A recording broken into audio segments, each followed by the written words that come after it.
This video gives a brief introduction to the various types of fluid available and explains how fluids are administered. It is intended to help you understand how to select appropriate fluids and the practicalities of fluid delivery. Broadly speaking, fluid administration falls into two main categories: acute fluid resuscitation and maintenance fluids. Acute fluid resuscitation is required in acute cases of hypovolemia. For example, hemorrhage, severe diarrhea and vomiting, burns or sepsis. Typically, large volumes of intravenous fluid are required to boost circulating volume. In these cases, prompt fluid delivery can be life-saving. More controlled maintenance fluid administration is typically required in patients unable to maintain adequate oral intake, for example in cases of bowel obstruction or for surgical patients in the perioperative period. This maintenance therapy replaces ongoing fluid losses and maintains hydration. There are three main types of fluid you will encounter on the wards: crystalloids, colloids, and blood products. Crystalloids are solutions that contain small molecules that can easily cross cell membranes.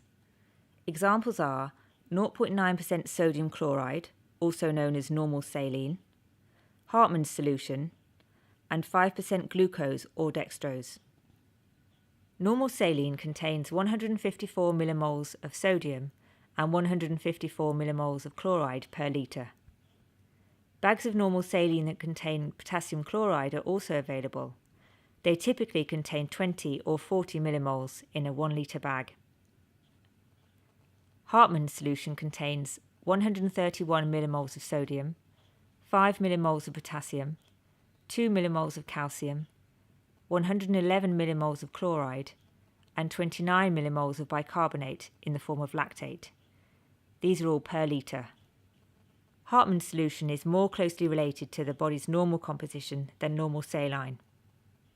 Normal saline and Hartmann's are perhaps the most commonly used fluids and are used extensively in both resuscitation scenarios and as part of maintenance fluid regimes. The second fluid type is colloids. Colloid solutions contain larger molecules, for example gelatin or albumin, that remain within the intravascular space. They are therefore thought to expand the intravascular space with a longer duration of action than the crystalloid solutions. For this reason, colloids were previously popular resuscitation fluids.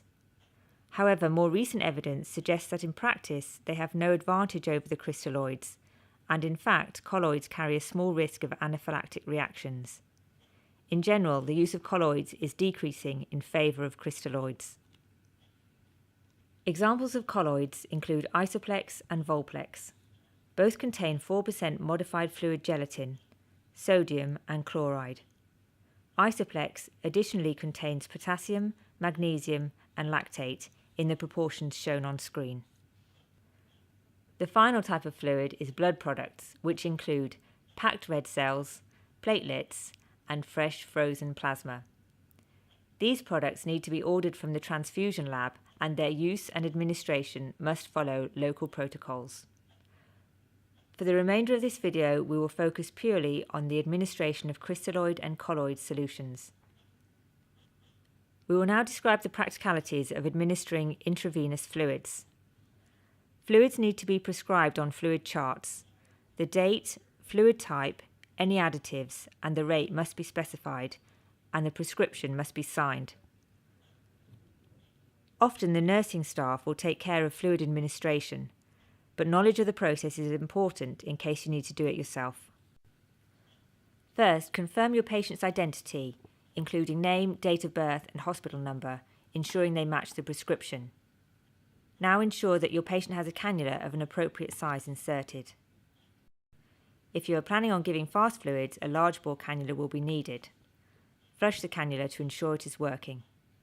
Next, check the bag of fluid for damage, obvious contamination and expiry date.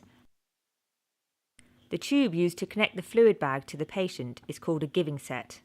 First, close the valve on the tubing. Then connect the giving set to the bag of fluid after removing the protective cap from the spike, taking care to keep the component parts clean while you do this. Purge or flush the tube by opening the valve until fluid runs freely from the end. Close the valve and now squeeze the reservoir so it is half filled with fluid. Inspect the tube to ensure all air bubbles have been cleared. Now attach the connector at the end of the giving set to the cannula, and we now need to set the rate of fluid delivery. This can be done by passing the tubing through a pump and setting the rate in millilitres per hour. Alternatively, you can set an approximate rate by adjusting the valve on the giving set to give an appropriate drip rate. The drops produced by the giving set shown here correspond to 1/20th of a milliliter, i.e. 20 drops make 1 milliliter.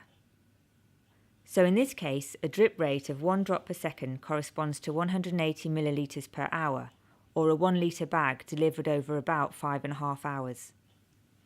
Open the valve and speed the drip rate up to increase the rate of delivery, or close the valve to slow it down to deliver fluid more slowly.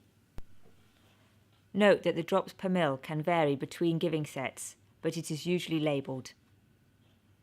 Note also that the maximum rate of fluid delivery will depend on the size of cannula in place.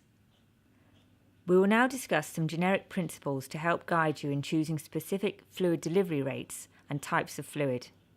Again, we will first consider fluid resuscitation scenarios, then maintenance fluid regimes. In fluid resuscitation, fluid is being given to correct an existing fluid deficit, and large volumes of fluids over short timescales may be required, depending on the patient's status. Always assess the patient fully first. Low blood pressure, tachycardia, and low urine output are classic signs of hypovolemia. Consider administering fluid boluses in volumes of about 500 millilitres to adults requiring fluid resuscitation and reassess after each bolus. For elderly patients or those with cardiac problems, proceed more cautiously by using smaller boluses of about 250 millilitres before reassessing to avoid fluid overload. The initial fluid of choice for resuscitation is typically normal saline. Ensure that bloods are sent to the lab promptly, as these, along with the patient's clinical state, will be key to guiding further fluid choice. An important point to note is that potassium cannot be given quickly due to its potential harmful effects on the heart. Your local trust guidelines will advise you on the maximum rate of potassium delivery, but it's typically around 10 millimoles per hour. Normal saline with 20 or 40 millimoles of potassium chloride added are therefore not typically used in acute resuscitation scenarios and must be administered via a pump so that the rate can be set accurately. Maintenance fluids are used to replace ongoing fluid losses in patients unable to maintain adequate oral intake. There are specific formulae for estimating the maintenance fluid requirements based on patient weight. A typical adult of about 60 to 70 kilograms will require approximately 100 millilitres per hour, i.e. 2.4 litres over 24 hours, to maintain hydration. The patient will require more if there are ongoing additional losses such as vomiting, diarrhea, or increased stoma output.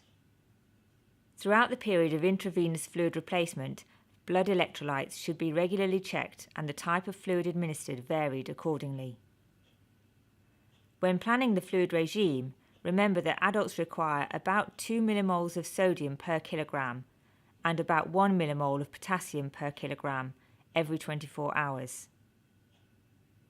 A typical fluid regime may consist of alternating bags of normal saline with or without potassium chloride, 5% dextrose and Hartmann solution. In this video, we have discussed fluid therapy in the context of resuscitation and maintenance scenarios and have considered fluid choice and rate of delivery. There are a few final points to note. Firstly, throughout the period of fluid replacement, you should be monitoring the patient's clinical status and blood electrolyte values.